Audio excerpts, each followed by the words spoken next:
पुणेरी पाट्या या नेहमीच कोपर खळ्या मारणाऱ्या असतात। सध्या महापालिका निवडणुकीच्या रणधुमाळीत देखील टोलेबाजी करणाऱ्या पुणेरी पाट्या पाहायला मिळत आहेत। हरवलेले नगरसेवक सापडले अशा आशयाची एक पुणेरी पाटी सध्या सगळ्यांचं लक्ष वेधून घेते आहे। या पाट्यांचा आढावा घेतलाय आमचे प्रतिनिधी अश्विनी पवार यांनी। कोणत्याही घटनेवरती किंवा घडामोडीवरती जळजळीत प्रतिक्रिया देणाऱ्या पाट्या त्या म्हणजे पुणेरी पाट्या।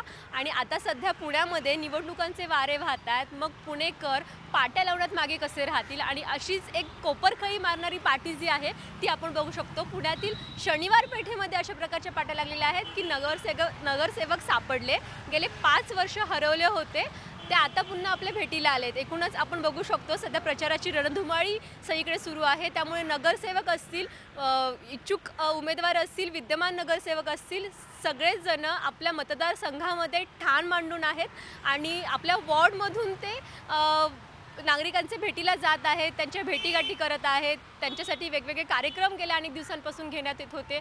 त्यामुळे आपले नगरसेवक जे गेले 5 वर्ष आपल्या भेटीला आले नाहीत ते आता मतदानाच्या किंवा निवडणुकीच्या निमित्ताने का होईना भेटीला येतात, मात्र ते गेली 5 वर्ष हरवले होते आणि ते आता सापडले आहेत अशी प्रतिक्रिया देणाऱ्या ह्या ज्या पाट्या आहेत त्या पुण्यात बघायला मिळतात। माझ्याबरोबर असे एक पुणेकर आहेत, आपण त्यांनाच विचारूयात कितपत खरं वाटतं ह्या पाटीमधला हा जो मजकूर आहे।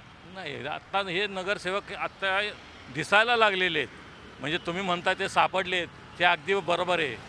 ह्या बोर्ड पाहिल्यानंतर मला आता बरोबर कळलं आहे की ह्याच्या अगोदर स्वच्छता आणि हे नदीकाठचा हा भाग आत्ता हा नगरसेवकांना इथे दिसायला लागले आणि त्याच्यामुळे हे पाटे लावलेले दिसत आहेत असं मला वाटायला लागले।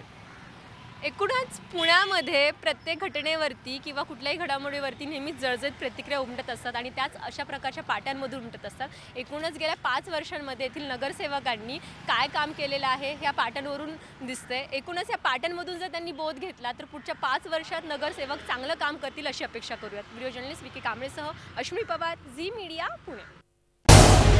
झी 24 तास रहा एक पाऊल पुढे।